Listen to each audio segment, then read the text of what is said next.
PM Modi लगातार अपने नेताओं को नसीहत देते हैं, कभी बेतुके बयानों को लेकर तो कभी संसद में हाजिरी को लेकर, लेकिन बावजूद इसके नेता हैं कि मानते ही नहीं।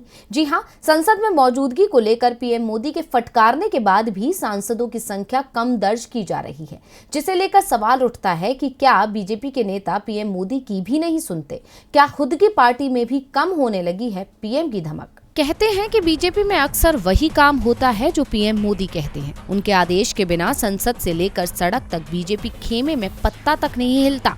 लेकिन लगता है कि जैसे जैसे देश में मोदी का मैजिक खत्म होता जा रहा है, वैसे वैसे पार्टी में भी उनका रुतबा घटता जा रहा है।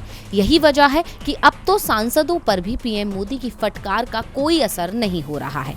तभी तो उनकी नसीहत के बावजूद सांसद सदन में मौजूद नहीं रहे, जबकि सत्ता पक्ष के सांसदों से ज्यादा संख्या में विपक्षी सदन में मौजूद थे। सुबह 11:10 पर लोकसभा में बीजेपी के केवल 58 सांसद मौजूद थे। हालांकि सुबह 58 सदस्यों के साथ 9 मंत्री ही थे। मंत्री वही थे जिन्हें सवालों के जवाब देने थे। वहीं विपक्ष की 2 पंक्तियों की सीटें भरी हुई थी और वहां 90 सांसद बैठे हुए थे। सांसदों की ये गैर मौजूदगी साफ दर्शाती है कि पीएम मोदी की फटकार का उन पर कोई असर नहीं है।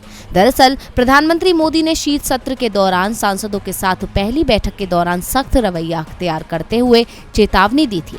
बीजेपी संसदीय दल की बैठक में प्रधानमंत्री मोदी ने स्पष्ट तौर पर चेतावनी देते हुए सांसदों से कहा था कि सुबह 11 बजे से 1 बजे तक सभी को सदन में उपस्थित रहना है। एमपी अपना रवैया बदल लें, वरना बड़ा बदलाव करना पड़ेगा।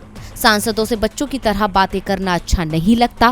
पीएम मोदी ने जब चेतावनी दी थी, उसी दौरान विपक्ष 12 सांसदों के निलंबन को लेकर प्रदर्शन कर रहा था। पीएम मोदी ने यहां तक कहा था कि काशी विश्वनाथ कॉरिडोर के उद्घाटन में पहुंचे या ना पहुंचे, लेकिन संसद में उपस्थित रहना जरूरी है। वैसे पीएम मोदी पहले भी कई मौकों पर संसद में उपस्थिति को लेकर सांसदों को चेतावनी दे चुके हैं, लेकिन बावजूद इसके असर होता नजर नहीं आ रहा है। डीवी लाइव की रिपोर्ट।